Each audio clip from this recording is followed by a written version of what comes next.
आज मैं सरकारी काम में हो रहे भ्रष्टाचार के खिलाफ मुद्दा उठाऊंगी। आज आपका क्या मुद्दा है? मैं ऑपरेशन सिंदूर के बारे में चेकिंग करूँ उसकी। आज आपका क्या मुद्दा है? मेरा जम्मू कश्मीर के पहलगाम पर मुद्दा रहेगा।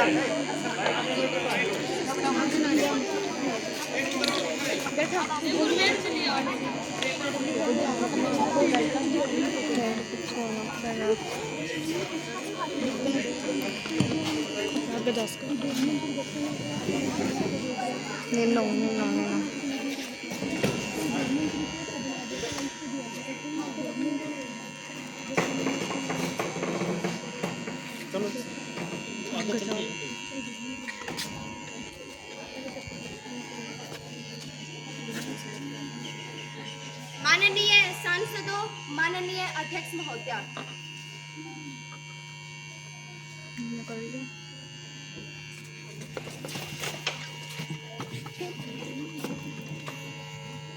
सभी सांसद अपनी सीट ग्रहण करें।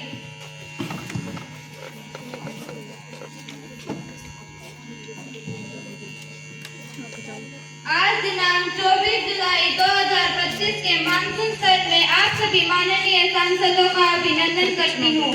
मैं सदन की कार्यवाही की अनुमति प्रदान करती हूँ। महासचिव जी, नवनिर्वाचित सांसदों को शपथ ग्रहण करवाई जाए। जी अध्यक्ष महोदय, माननीय अश्विनी जो कि करनाल के लोकसभा क्षेत्र से निर्वाचित हुई है।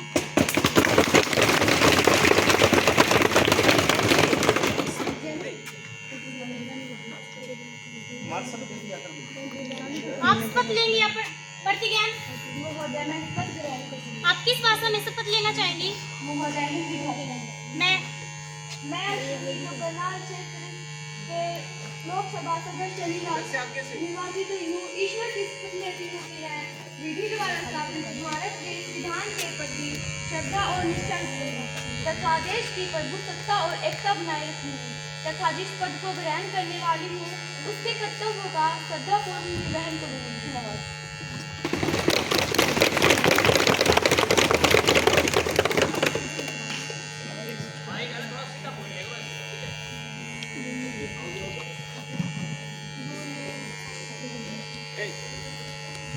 वोट वाले यहाँ खड़े हो जाएंगे, इस साइड में वोट वाले यहीं खड़े होंगे।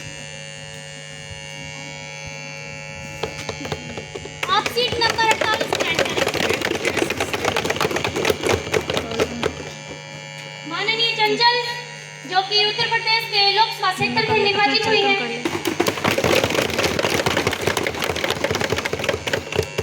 आप शपथ ग्रहण करना चाहेंगे प्रतिज्ञान? महोदया, मैं शपथ ग्रहण करूंगी। आप किस भाषा में शपथ लेना चाहेंगी? महोदया, अंग्रेजी भाषा में। उधर बेटी I, Chanchal, having been elected a member of youth parliament, do swear in the name of God solemnly affirm that I will bear true faith and allegiance to the Constitution of India, as by law established, that I will uphold the sovereignty and integrity of India, and that I will uphold the sovereignty and integrity of India. Thank you.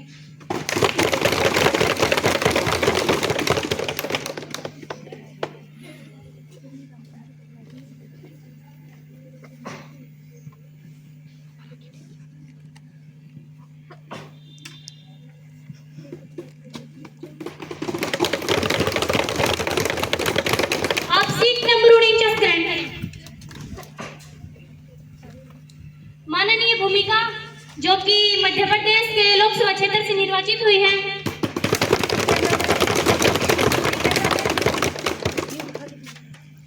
आप शपथ ग्रहण करना चाहेंगे प्रतिज्ञान? महोदय, मैं शपथ ग्रहण करूंगी। आप किस भाषा में शपथ लेना चाहेंगी? महोदय, मैं संस्कृत भाषा में शपथ लूंगी। अहम भूमिका यो विधानसभा सदस्य रूपे निर्वाचित है। अहम ईश्वरस्य शपथ ग्रहणामि। अहम संभावना भारतस्य सत्यनिष्ठा प्रतिज्ञाने यद् विधानं प्रति सत्यनिष्ठा च धारयिष्यामि। अहम भारतस्य प्रभुतानाम् अखण्डतानां च अक्षतया रक्षयिष्यामि। तं रक्षयितुं पदमहं करिष्यामि। तत्कर्तव्यानाम् अवापल्लीं निर्वहणं करिष्यामि।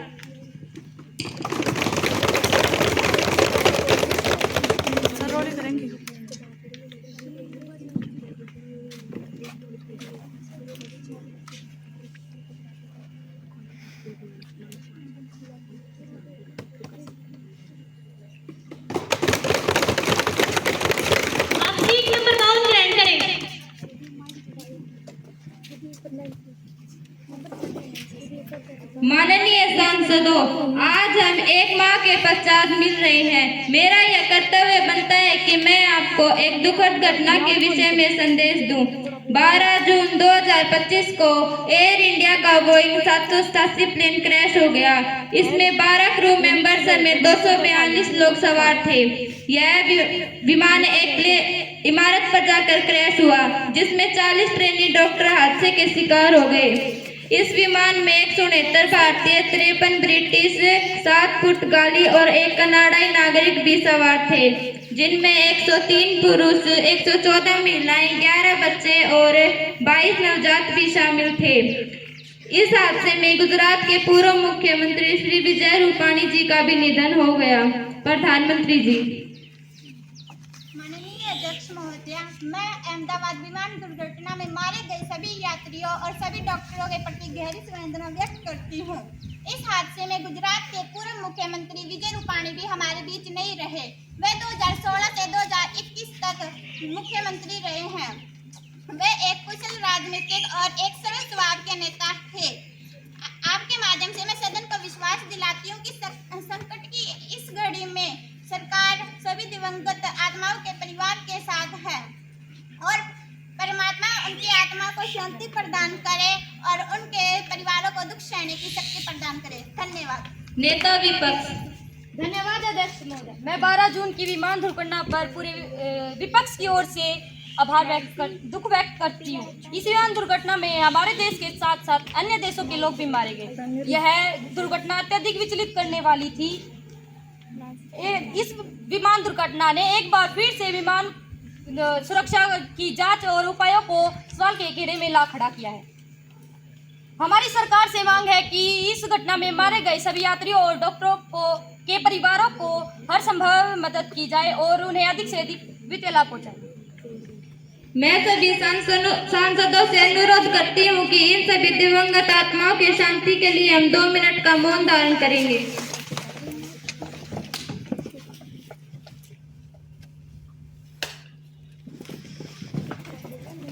महासचिव जी, शोक संदेश शोकग्रस्त परिवारों को भेज दिया जाए। जी अध्यक्ष महोदय, भेज दिया जाएगा। प्रधानमंत्री जी, अपने मंत्रिमंडल के नए मंत्रियों का परिचय सदन से कराएं। धन्यवाद अध्यक्ष महोदय। मैं आपके माध्यम से नए मंत्रियों का परिचय करवाती हूँ। आप है गृह मंत्री वहीदा चौहान, आप है वित्त मंत्री रेखा, आप शिक्षा मंत्री खुशिया, आप कानून मंत्री दीक्षा, आप विदेश मंत्री मंजू, प्रसारण मंत्री प्रिंसेस,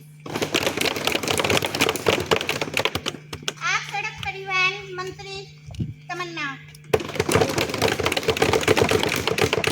आप रेलवे मंत्री पिंकी, आप है स्वास्थ्य मंत्री अनिता।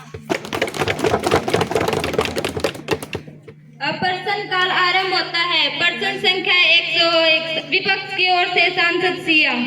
धन्यवाद अध्यक्ष महोदया, आपने मुझे बोलने का समय दिया। अध्यक्ष महोदया, मैं आपके माध्यम से गृह मंत्री जी से 22 अप्रैल 2025 को जम्मू कश्मीर के पहलगांव में हुए आतंकी हमले के विषय में जानकारी प्राप्त करना चाहती हूं कि इस हमले में जो 26 लोग मारे गए, सरकार उनकी क्या मदद कर रही है। धन्यवाद।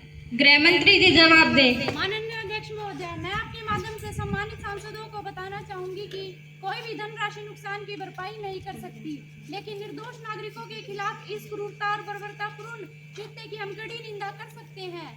अध्यक्ष महोदय, केंद्र सरकार ने इस आतंकी हमले में मारे गए लोगों के लिए 50 लाख मुआवजा और एक व्यक्ति को सरकारी नौकरी और प्रधानमंत्री आवास योजना की सुविधाएं भी उपलब्ध करवाई गई है।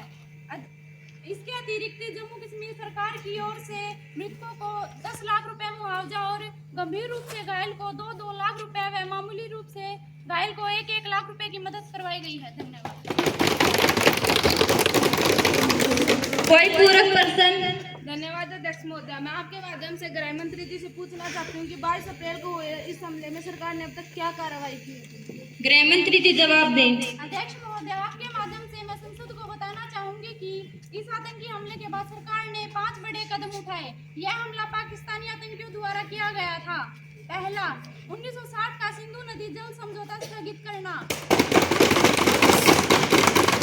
दूसरा, अटारी बॉर्डर बंद करना।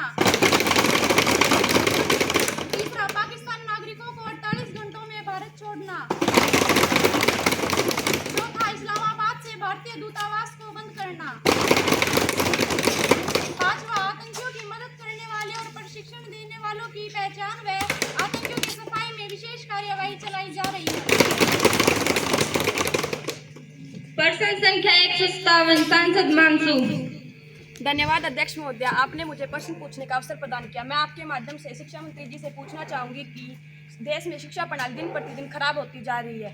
15 मई 2025 को प्रतिष्ठित संचालित NTA द्वारा संचालित UGC का नीट का पेपर आउट हो गया। विभिन्न राज्यों में यह परीक्षा दोबारा करने की मांग की गई, परंतु आपकी कार्रवाई में यह परीक्षा दोबारा नहीं करवाई गई।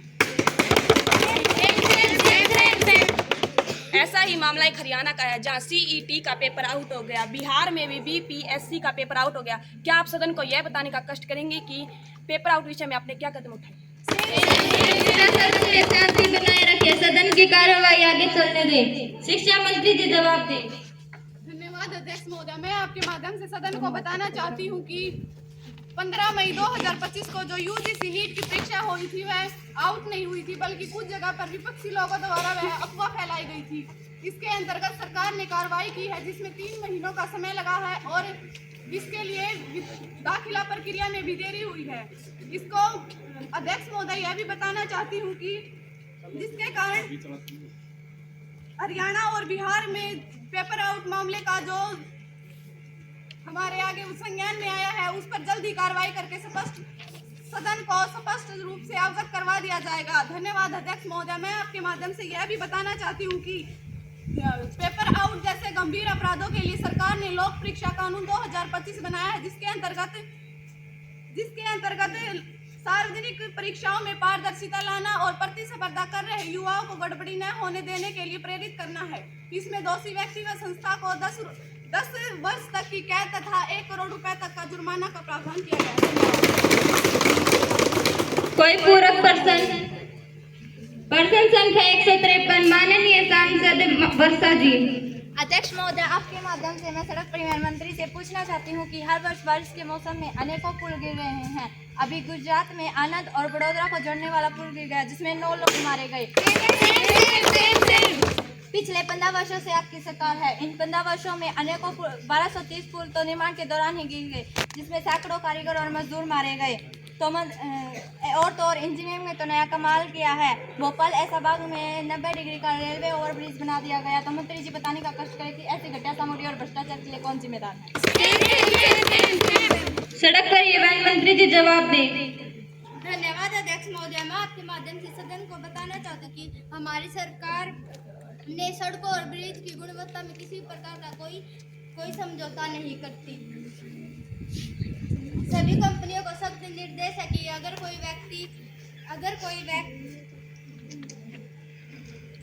व्यक्ति किसी प्रकार का भ्रष्टाचार करता है तो भ्रष्टाचार करने वाले दोषियों को कड़ी से कड़ी सजा दी जाएगी और उस कंपनी का लाइसेंस विरोध कर दिया जाएगा। धन्यवाद। कृपया सदन में शांति बनाए रखें, सदन की कार्यवाही आगे चलने दें। माननीय सांसदों, अब प्रश्न काल समाप्त होता है और शून्य काल शुरू होता है। सांसद मुस्कान अपना प्रश्न पूछे। धन्यवाद अध्यक्ष महोदय, आपके माध्यम से मैं स्वास्थ्य मंत्री से जानना चाहती हूँ कि जो फरवरी में कोरोना वैक्सीन लगाई गई थी, क्या उससे हृदय संबंधित संक्रमण का खतरा बढ़ा है? एक अध्ययन में यह बात भी सामने आई है कि O पॉजिटिव रक्त समूह वाले लोगों को छोड़कर बाकी सभी लोगों के हृदय में संक्रमण का खतरा बढ़ा है। सरकार इसके लिए क्या कदम उठा रही है? स्वास्थ्य मंत्री जी इसका जवाब दें। धन्यवाद अध्यक्ष महोदय, मैं आपके माध्यम से पूरे सांसद को बताना चाहती हूँ कि कोविड-19 के समय केंद्र सरकार ने फाइजर बायोएनटेक, मोरनुआ और नोवैक्सीन को मान्यता दी। इसके अलावा जो कि भारत में निर्मित है कोविशील्ड, जो कि भारत में निर्मित है, को भी मान्यता दी थी।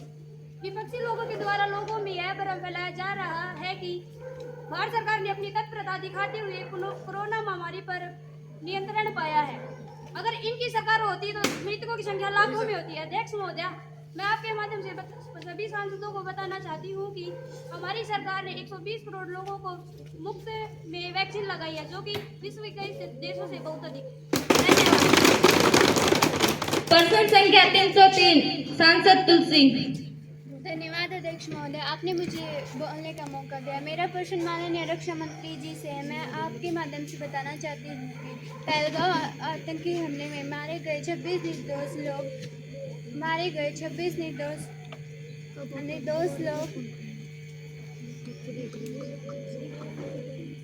लोगों की हत्या के बाद सरकार ने 7 मई 2025 से लेकर 10 मई 2025 तक जो ऑपरेशन सिंदूर चलाया था उसमें पाकिस्तान के कितने हवाई अड्डों को नुकसान पहुंचाया और कितने हवाई अड्डों को ठिकानों पर लगाया। Thank you. रक्षा मंत्री जी इसका जवाब दें। धन्यवाद अध्यक्ष महोदय, मैं आपके माध्यम से संसद को यह बताना चाहती हूँ कि जम्मू कश्मीर के पहलगांव आतंकी हमले में जवाब में सरकार ने ऑपरेशन सिंधु शुरू किया था। इसमें भारतीय सशस्त्रों ने अपने लक्ष्यों को सफलतापूर्वक पूरा भी किया। अध्यक्ष महोदय, यह रात्रि 7 मई को ऑपरेशन शुरू किया गया था। यह स्नेह हवाई अभियान का पूर्ण नाम ऑपरेशन सिंदूर दिया गया था। इसमें भारतीय सेना ने अत्यधिक तकनीकों का भी प्रयोग किया, जिसमें ड्रोन हमले, राइफल, MiG-29 विमान का भी प्रयोग किया। इसके अलावा भी अध्यक्ष महोदय सुपरसोनिक मिसाइल, जो कि हवा से हवा में और हवा से जमीन पर वार करने में सक्षम है, उसका भी भारतीय सेना ने सफलतापूर्वक पूरा किया। अध्यक्ष महोदय, भारतीय सेना ने पाकिस्तान से नूर खान एयरबेस, जैकबाबाद और रहीम खां एयरबेस को भी अपना निशाना बनाया। इस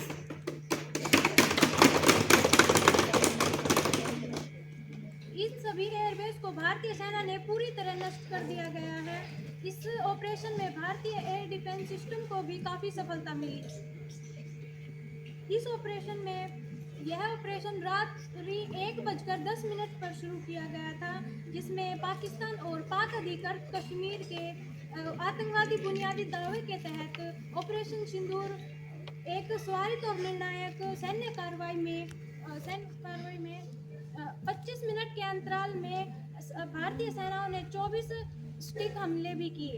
अध्यक्ष महोदय, पाकिस्तान से सभी हवाई हमलों को भी भारतीय सेना ने निष्क्रिय कर दिया गया है। धन्यवाद। विपक्षी सांसद नैना जी अपना प्रश्न रखें। धन्यवाद अध्यक्ष महोदय, आपने मुझे बोलने का अवसर दिया। मेरा प्रश्न शिक्षा मंत्री जी से है। शिक्षा मंत्री जी यह बताने का कष्ट करें कि सरकार गुणवत्तापूर्ण शिक्षा के लिए क्या कदम उठा रही है। देश में शिक्षा के हालात बद से बदतर हो रहे हैं। पहली से 5वीं कक्षा के विद्यार्थी 2 अंक के जोड़ और भाषा ज्ञान में भी सक्षम नहीं है।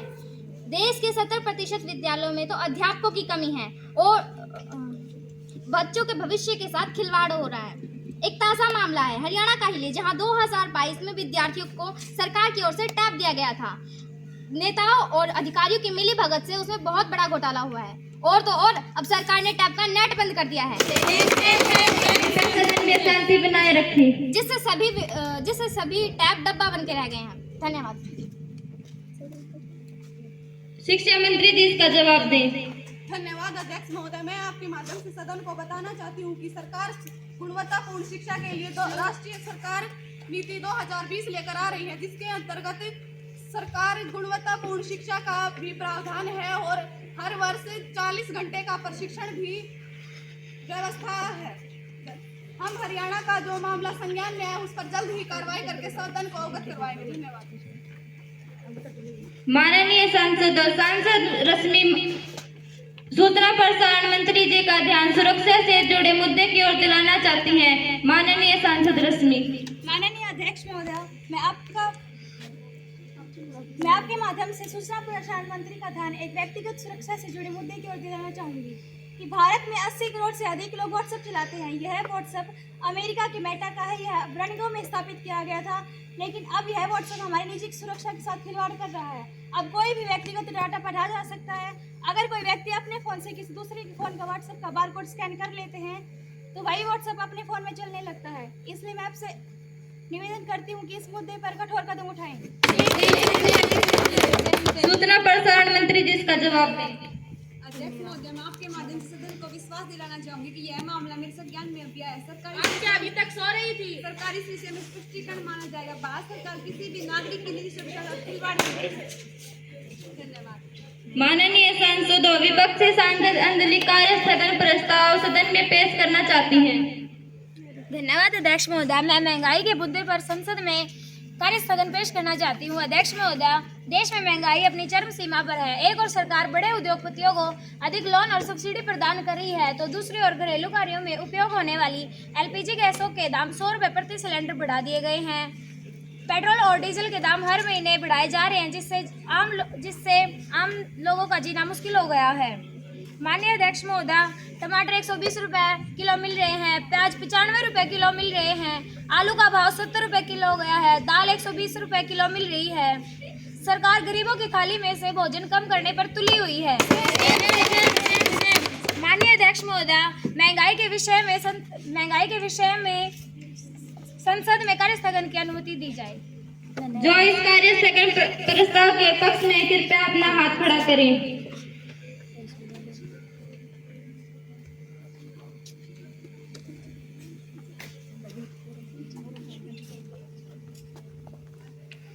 जो इस कार्य स्थगन प्रस्ताव के विपक्ष में कृपया अपना हाथ खड़ा करें।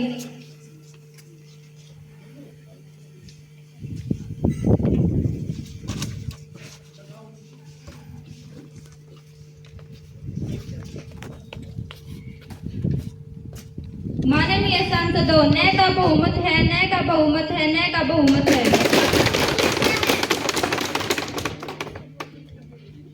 सांसद श्रद्धा। धन्यवाद अध्यक्ष महोदय। पिछले दिनों 20 दिसंबर से संसदीय जनप्रतिनिधि मंडल ने कश्मीर घाटी का दौरा किया, जो नई दिल्ली से प्रकाशित समाचार पत्र ने एक प्रसिद्ध संसद के विशेषाधिकार को बंद किया, जो तथा सदन के खंडबल तथा पशुओं का सदन कहा गया। ये जो दूसरों की कमाई पर देते हैं, ये हमारी प्रतिष्ठा का सवाल है। इसलिए मैं आपसे निवेदन करती हूँ कि मुझे मुद्दा उठाने चाहिए। प्रियंका जी, आपने इस संबंध में कोई नोटिस नहीं दिया है। आप समाचार पत्र के साथ नोटिस भी दें। आप अभी यह मुद्दा नहीं उठा सकती। मैंने कल ही लेख पढ़ा तथा आज सुबह 10 बजे नोटिस भेज दिया। मैं इसको विशेष अधिकार हनन समिति को सौंप दूंगी। जो निर्णय होगा उससे आपका अवगत करा दिया जाएगा। धन्यवाद महोदय।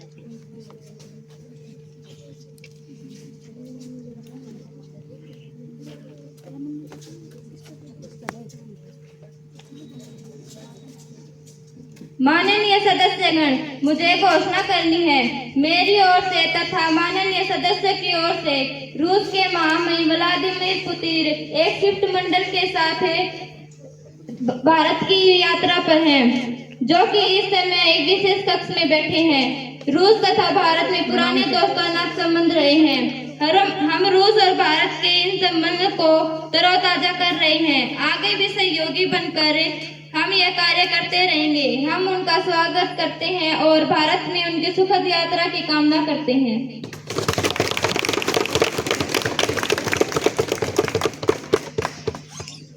अब विधायी कार्य प्रारंभ होता है। शिक्षा मंत्री खुशियां अपना विधेयक रखें। धन्यवाद अध्यक्ष महोदय। मैं आपके जनप्रतिनिधि शैक्षिक योग्यता निर्धारण विधेयक अधिनियम सदन में पेश करना चाहती हूँ। प्रश्न यह है कि क्या शिक्षा मंत्री जी को जनप्रतिनिधि शैक्षिक निर्धारण योग्यता 2025 को सदन में पेश करने की आज्ञा दी जाए। जो इसके पक्ष में कृपया हाँ कहें।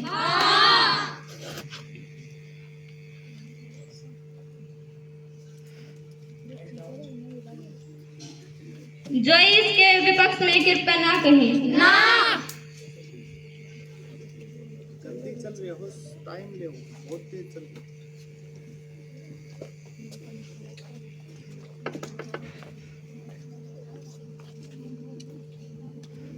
पक्ष वालों का बहुमत है, पक्ष वालों का बहुमत है, पक्ष वालों का बहुमत है। अतः जनप्रतिनिधि शैक्षिक योग्यता निर्धारण विधेयक 2025 को सदन में लाने की अनुमति दी जाती है। शिक्षा मंत्री जी विधेयक की प्रतियां सभी सांसद को उपलब्ध कराई जाए और विधेयक की कॉपी को सभा पटल पर रखा जाए।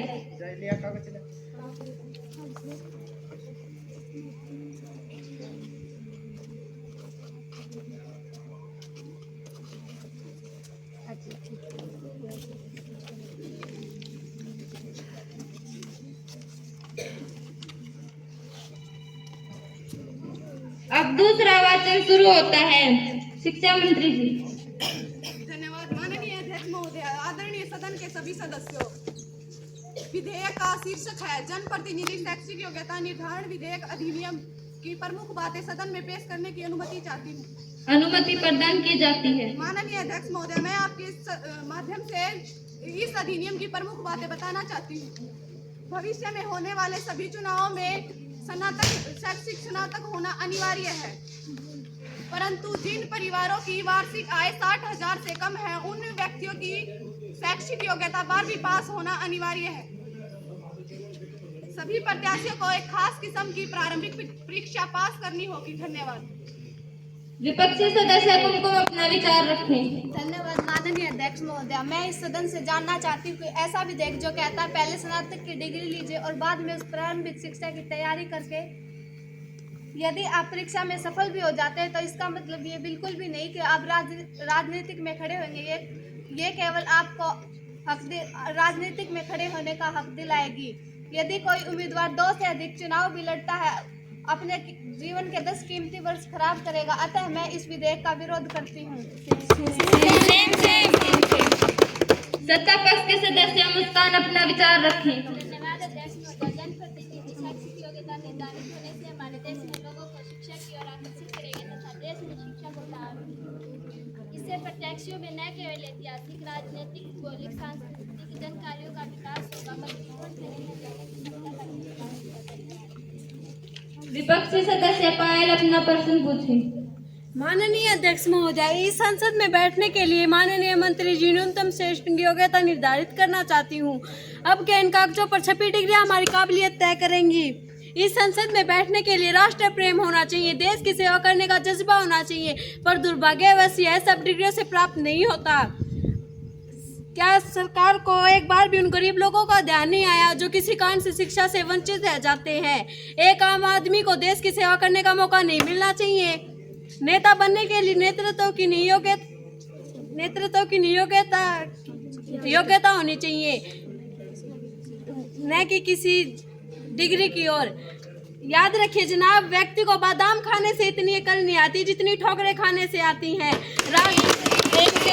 सदन में शांति बनाए रखें। राजनीतिक किताब ज्ञान से नहीं अनुभव से आती है। धन्यवाद। सत्ता पक्ष की ओर से प्रधानमंत्री जी अपना विचार रखें। माननीय अध्यक्ष महोदय, हमारे जनप्रतिनिधियों को कोई गुमराह ना करे, उनमें इतना विवेक होना चाहिए कि उन पर कोई दबाव ना डाल सके, उनमें इतना आत्मबल हो कि वह अन्याय के प्रति लड़ सके, उनमें इतना साहस और इतने शिक्षित और इतने ज्ञानवान हो कि वह समाज को पथदर्शिता कर सके। अध्यक्ष महोदय, जिस विधेयक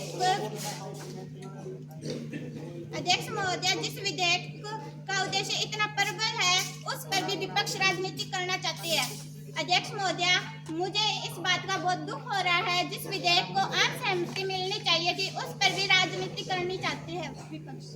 धन्यवाद। विपक्षी सदस्य अंजलि अपना विचार रखें।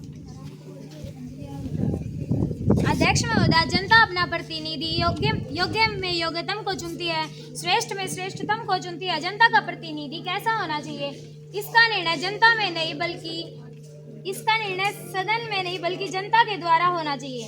यदि जनप्रतिनिधि अनपढ़ है परंतु वह मिलनसार है, लोगों के दुख दर्द को समझने वाला है, विनम्र है, साहसी है, परंतु यदि जनप्रतिनिधि शिक्षित है परंतु वह घमंडी है, वह मनुष्य पैदा करने वाला है, तो जनता अपना प्रतिनिधि अनपढ़ को चुनना पसंद करेगी, वहाँ शिक्षा का महत्व नहीं रखेगी। अध्यक्ष महोदय जी, ये विधेयक लोकतंत्र की नींव को खोखला साबित करने वाला होगा, इसलिए मैं इस विधेयक का विरोध करती हूँ। सत्ता पक्ष से कृतिका जी अपना विचार रखें।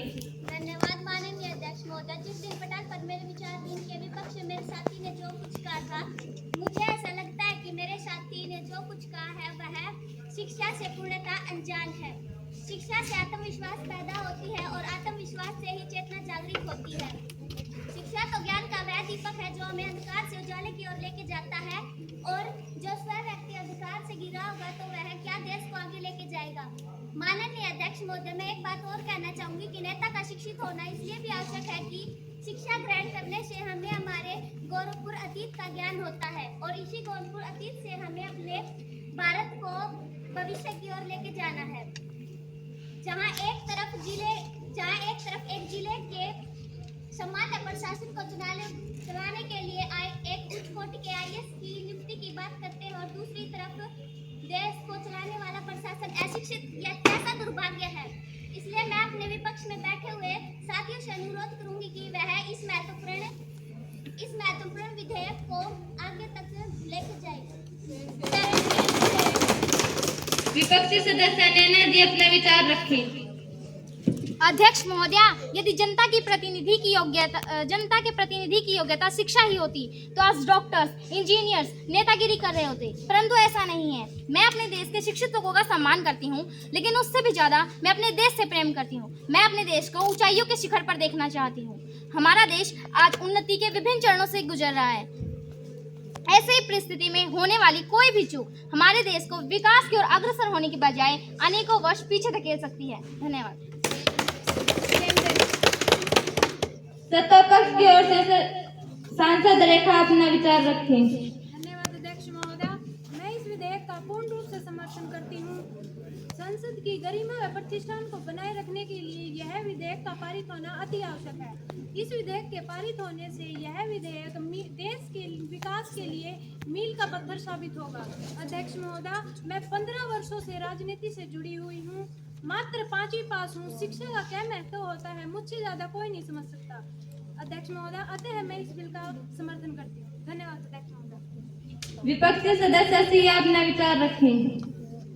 अध्यक्ष महोदया, मेरा मानना है कि ज्ञान लिखित डिग्री से अधिक आवश्यक है। हेनरी फोर्ड और कोई अन्य के बारे में बात करें तो उनके पास कोई शैक्षिक योग्यता नहीं है, फिर भी वे महान नेता हैं। वास्तव में दुनिया की सबसे शक्तिशाली प्रेरणाओं में से एक है। एक नेता का परिपक्व, अनुभवी, दयालु लोगों की भावनाओं, सोच, दृष्टि आदि को समझना चाहिए। यह सब शिक्षा से नहीं बल्कि हमारी नैतिकता से आते हैं। धन्यवाद। सत्ता पक्ष से कानून मंत्री जी अपना विचार रखें।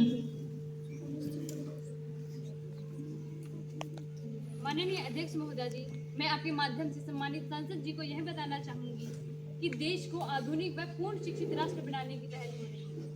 यह तो विडंबना है कि हमारे संविधान में MLA MP के लिए कोई न्यूनतम शैक्षणिक योग्यता तय नहीं की गई, जबकि आज तो एक चपरासी से लेकर अफसर तक सभी के लिए अलग अलग शैक्षणिक योग्यताएं तय हैं। तो नेताओं के लिए उच्च शिक्षा की अनिवार्य योग्यता होनी चाहिए। जो कानून बनाते हैं और देश को चलाते हैं उनका उच्च शिक्षित होना जरूरी है, क्योंकि उच्च शिक्षित नेता ही सही अर्थों में सार्थक नीतियां बना सकते हैं। धन्यवाद। विपक्षी सदस्य वायदा जी अपना विचार रखें। अध्यक्ष महोदया, मैं आप सभी का ध्यान इस ओर आकर्षित करना चाहती हूँ कि सरकार अपने इस विधेयक के द्वारा राजनीति में युवाओं को बढ़ाने की बात करती है, परंतु इसी विधेयक में प्रस्तावित प्रारंभिक परीक्षा की अनिवार्यता युवाओं को राजनीति पर उदासीन करती है। ऐसी स्थिति में क्या तर्कसंगत है कि इस विधेयक को पारित होने दिया जाए। इस सदन में उपस्थित सर्वमान्य सांसदों से आग्रह है कि शब्दों के मायाजाल से बुने इस आदर्श प्रतीक होने वाले विधेयक के व्यवहारिक पक्ष पर लगे प्रश्न चिन्ह पर गौर फरमाया जाए और संसद में किसी ऐसे विधेयक को पारित नहीं होने दिया जाए जो हमारे देश को गर्त में धकेल दे। धन्यवाद। सत्ता पक्ष से गृह मंत्री जी अपना विचार रखें। अध्यक्ष महोदया, मैं संसद को बताना चाहूंगी कि हमने राजनीतिक को भी युवाओं की जिंदगी में एक विकल्प बनाया है। वैसे भी राजनीतिक केवल सत्ता पाने के लिए नहीं होती। अगर दिल में जनसेवा करने का जुनून है तो चुनाव में हार जीत से इरादे क्यों नहीं डगमगाते। अगर हमें अपने देश का विकास करना है तो कदम से कदम मिलाकर चलना होगा। अध्यक्ष महोदया, मैं इस संसद को बताना चाहूंगी कि जो भी पक्षी इस विधेयक का विरोध कर रहे हैं शायद उन्होंने इस विधेयक को पढ़ा ही नहीं। धन्यवाद। सत्ता पक्ष सदस्य अश्विनी अपना विचार रखें। धन्यवाद अध्यक्ष महोदय। किसी भी बढ़ते राष्ट्र के लिए शिक्षा सबसे महत्वपूर्ण पहलू है, चाहे वह मानव विकास हो या यांत्रिक विकास। इसलिए हमारे जनप्रतिनिधियों को शिक्षित होने की आवश्यकता है क्योंकि नेतृत्व के कई गुण शिक्षा के माध्यम से प्राप्त किए जाते हैं। बिना शिक्षा वाले जनप्रतिनिधि परिवर्तन का सामना नहीं कर पाते, इसलिए यह देश के विकास में बाधा डालता है। इसलिए हमारे जनप्रतिनिधियों को शिक्षित होने की आवश्यकता है।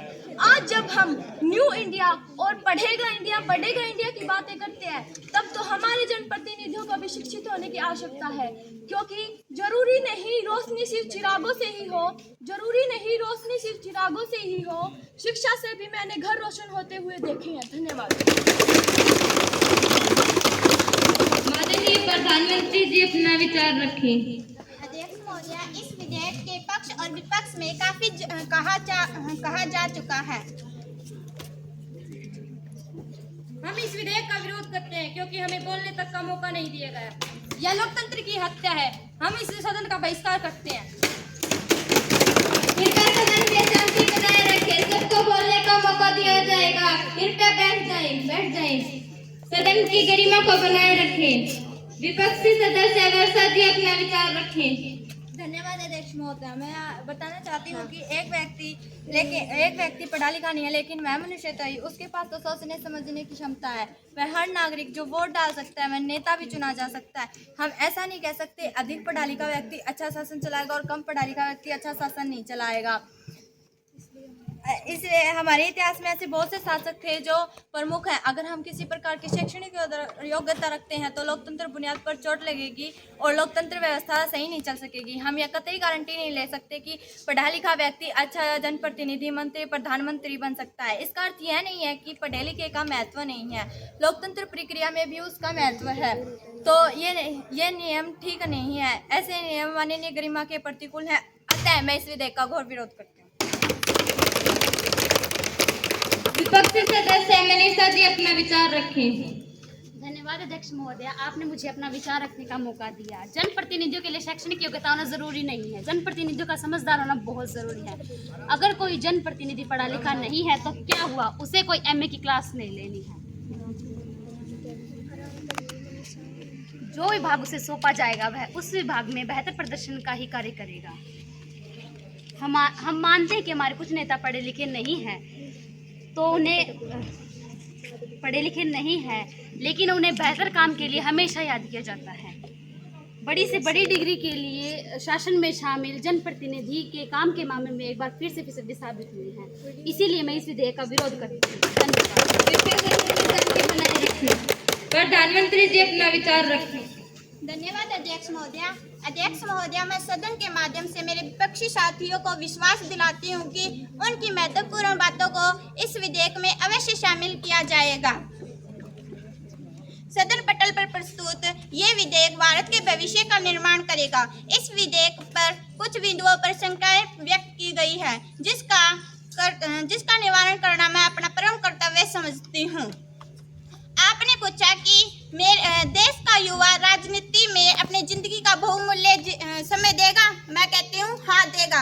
मेरे देश के युवा को इतना कमजोर मत समझिए। वह विफलताओं से डरने वाला नहीं, वह बार बार प्रयास कर अपनी मंजिल को पाने वाला है। जब एक युवा इंजीनियर था, जब वह डॉक्टर बनने के लिए इतना प्रयास कर सकता है, तो राजनीतिक बनने के लिए क्यों नहीं।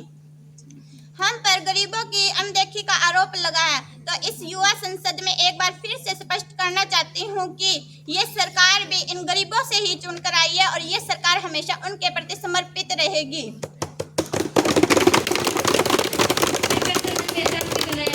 इसलिए हमने तय किया है कि 60,000 कम वार्षिक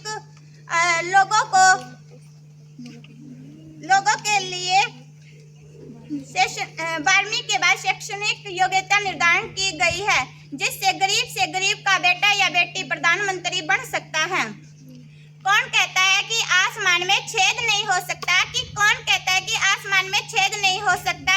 एक पत्थर तो तबीयत से उछाड़ो यारो।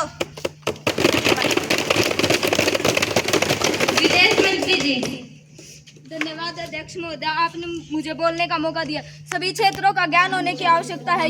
योग्यता व बुद्धि तो हर मनुष्य में है, लेकिन उसको संवारने और निखारने का काम तो शिक्षा ही करती है। संसद में बैठना कोई हंसी मजाक का खेल नहीं है। कोई यहाँ से देश का भविष्य तय होता है, इसलिए यहाँ पर सिर्फ उत्तम से उत्तम लोगों को बैठना चाहिए। हम चाहते हैं कि इस संसद की गरिमा को बचाने के लिए इस संसद में अशिक्षित अयोग्य लोगों को प्रवेश रोकने के लिए 125 करोड़ देशवासियों की आशाओं की पूर्ति के लिए नई स्वच्छ राजनीति जगाने में अपना योगदान दे। धन्यवाद। माननीय सांसदों, अब तीसरे वाचन की कार्यवाही शुरू होती है। प्रश्न यह है कि जनप्रतिनिधि शैक्षिक योग्यता निर्धारण अधिनियम को पारित किया जाए। जो इसके पक्ष में है कृपया हाँ कहें।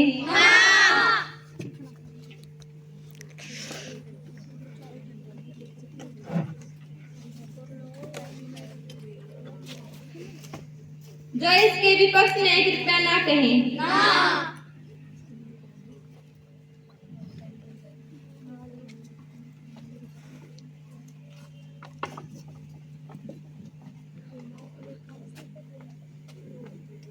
बहुमत हाँ के पक्ष में है, अतः मैं समझ सकती हूँ कि हाँ का बहुमत है, हाँ का बहुमत है, हाँ का बहुमत है। इसलिए यह विधेयक सर्वसहमति से सदन में पारित किया जाता है। यह तो गरीब आदमी की हत्या है। कृपया सदन में शांति बनाए रखें। महासचिव जी, इस विधेयक को ऊपरी सदन में आवश्यक कार्रवाई के लिए भेज दिया जाए। जी अध्यक्ष महोदय, भेज दिया जाएगा। इसी के साथ सदन की कार्यवाही कल तक के लिए स्थगित की जाती है।